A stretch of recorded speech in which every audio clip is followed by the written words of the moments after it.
12 വർഷത്തിലൊരിക്കൽ മാത്രം ഭാരതത്തിന്റെ പുണ്യനദികളുടെ തീരങ്ങളെ സാക്ഷിയാക്കി അരങ്ങേറുന്ന ഹൈന്ദവ മഹാസംഗമമാണ് കുംഭമേള. മഹാകുംഭം എന്ന് വിശേഷിപ്പിക്കപ്പെടുന്ന ഈ തീർത്ഥാടനം അക്ഷരാർത്ഥത്തിൽ ആത്മീയതയുടെയും സാംസ്കാരിക പാരമ്പര്യത്തിന്റെയും മഹാപ്രവാഹമാണ്. ഹരിദ്വാർ, ഉജ്ജയിൻ, നാസിക്, പ്രയാഗ്രാജ് തുടങ്ങിയ ഉത്തരേന്ത്യൻ പുണ്യകേന്ദ്രങ്ങളിൽ മാത്രം ഒതുങ്ങി നിന്നിരുന്ന ഈ ആത്മീയ വിരുന്നിന് ഇനി ദക്ഷിണ ഭാരതത്തിലെ കേരളത്തിലെ ഒരു കൊച്ചു മണ്ണിടവും വേദിയാകുന്നു. മലപ്പുറം ജില്ലയിലെ ചരിത്രപ്രസിദ്ധമായ തിരുനാവായ 2026 ഈ മഹാസംഗമത്തിന് വേദിയാകാൻ ഒരുങ്ങുകയാണ്. ഇത് വെറുമൊരു മതപരമായ ചടങ്ങ് മാത്രമല്ല, കേരളത്തിന്റെ വിസ്മരിക്കപ്പെട്ട സാംസ്കാരിക പൈതൃകത്തിലേക്കുള്ള തിരിച്ചുനടത്തം കൂടിയാണ്. കേരളത്തിൽ കുംഭമേള നടത്തുന്നതിനെക്കുറിച്ച് കേൾക്കുമ്പോൾ പലർക്കും സംശയം തോന്നാം. എന്തിനാണ് ഉത്തരേന്ത്യൻ പാരമ്പര്യം കേരളത്തിലേക്ക് കൊണ്ടുവരുന്നത്? എന്നാൽ ഈ സംരംഭത്തിന് പിന്നിൽ സ്വാമി ആനന്ദവനം ഭാരതിയും ജുന അഖാരയും പങ്കുവയ്ക്കുന്ന വീക്ഷണം വളരെ പ്രധാനപ്പെട്ടതാണ്. തിരുനാവായ കുംഭമേളയുടെ അതേ പാരമ്പര്യവും ചൈതന്യവും പേറുന്ന മണ്ണാണെന്ന് ചരിത്രം സാക്ഷ്യപ്പെടുത്തുന്നു. പുരാതന കാലത്ത് ചേരമാൻ പെരുമാൾ ഭരണത്തിന് കീഴിൽ 12 വർഷത്തിലൊരിക്കൽ ഭാരതപ്പുഴയുടെ തീരത്ത് നടന്നിരുന്ന മഹാമഖം എന്ന മഹോത്സവം ഉത്തരേന്ത്യൻ കുംഭമേളയുടെ അതേ ചൈതന്യത്തിലായിരുന്നു. യജ്ഞങ്ങൾക്കും യാഗങ്ങൾക്കും പുതിയ രാജാവിനെ തിരഞ്ഞെടുക്കുന്നതിനും ഈ സംഗമം വേദിയായി. പിൽക്കാലത്താണ് ഈ ചടങ്ങ് അയോധന കലകളുടെയും വീരചരിതങ്ങളുടെയും നേർക്കാഴ്ചയായ മാമാങ്കം എന്ന പേരിൽ അറിയപ്പെടാൻ തുടങ്ങിയത്. അതിനാൽ തിരുനാവായയിൽ കുംഭമേള അരങ്ങേറുന്നത് ഒരു പുതിയ തുടക്കമല്ല, മറിച്ച് നഷ്ടപ്പെട്ട ഒരു പൈതൃകത്തിന്റെ വീണ്ടെടുപ്പാണ്.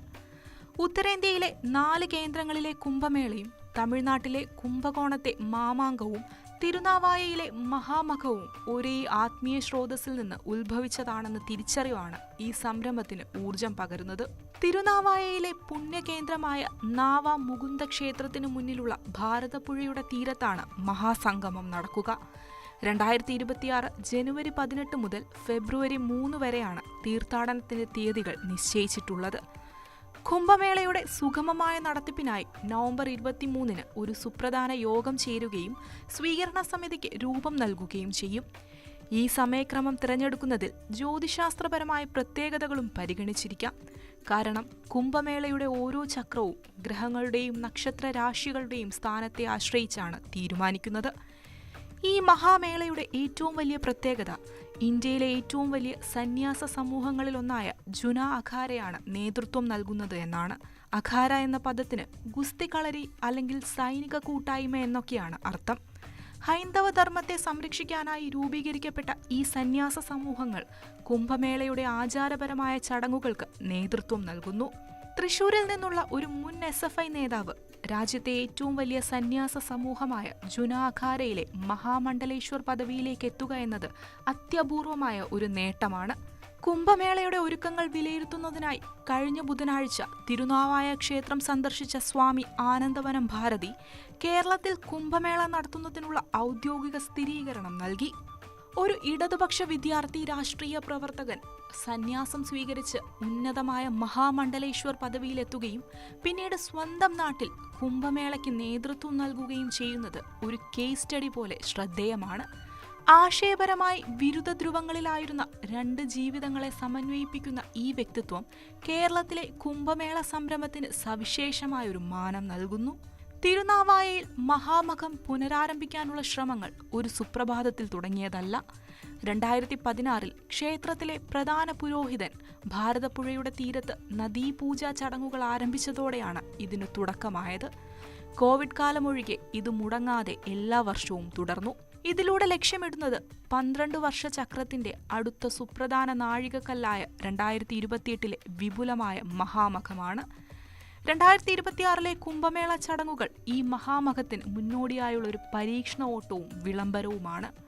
ഇത് പ്രാദേശികമായി ഉത്സവത്തിന്റെ നടത്തിപ്പിലുള്ള വെല്ലുവിളികൾ മനസ്സിലാക്കുന്നതിനും ഉത്തരേന്ത്യൻ അഖാരകളെയും ദക്ഷിണേന്ത്യൻ ദേവസ്വം ബോർഡുകളെയും ആശ്രമങ്ങളെയും ഒരുമിപ്പിച്ച് ഒരു വലിയ സംഗമം എങ്ങനെ വിജയകരമാക്കാമെന്നും മനസ്സിലാക്കാൻ സഹായിക്കും. തിരുനാവായ കുംഭമേള കേവലം ഒരു പ്രാദേശിക ഉത്സവമായി ഒതുങ്ങുകയില്ല, മറിച്ച് ഇത് ദേശീയ തലത്തിലും പ്രാദേശിക തലത്തിലും നിരവധി ഗുണപരമായ പ്രത്യാഘാതങ്ങൾ സൃഷ്ടിക്കാൻ കഴിവുള്ള ഒരു മഹാസംഗമമായിരിക്കും.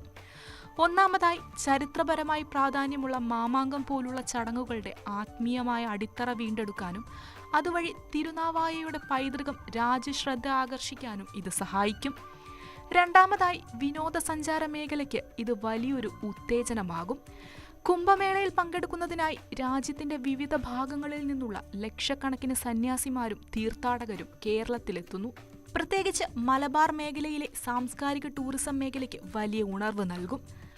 അവസാനമായി, കേരളത്തിലെ ആശ്രമങ്ങളെയും മഠങ്ങളെയും മറ്റ് അഖാരകളിൽ നിന്നുള്ള സന്യാസിമാരെയും ബന്ധിപ്പിക്കാൻ ഈ വേദി സഹായകമാവുകയും ദക്ഷിണേന്ത്യയിലെയും ഉത്തരേന്ത്യയിലെയും ഹൈന്ദവ സന്യാസധാരകൾ തമ്മിലുള്ള ആശയവിനിമയം ശക്തമാക്കുകയും ചെയ്യും. മാമാങ്കത്തെക്കുറിച്ചും കുംഭമേളയെക്കുറിച്ചും പലർക്കും പല മിഥ്യാധാരണകളുണ്ട്. സിനിമകളിലൂടെയും ചരിത്ര പുസ്തകങ്ങളിലൂടെയും മാമാങ്കം അറിയപ്പെടുന്നത് സാമൂതിരിയെ വധിക്കാൻ പടയാളികൾ നടത്തിയ ധീരമായ പോരാട്ടത്തിന്റെ വേദിയായാണ്.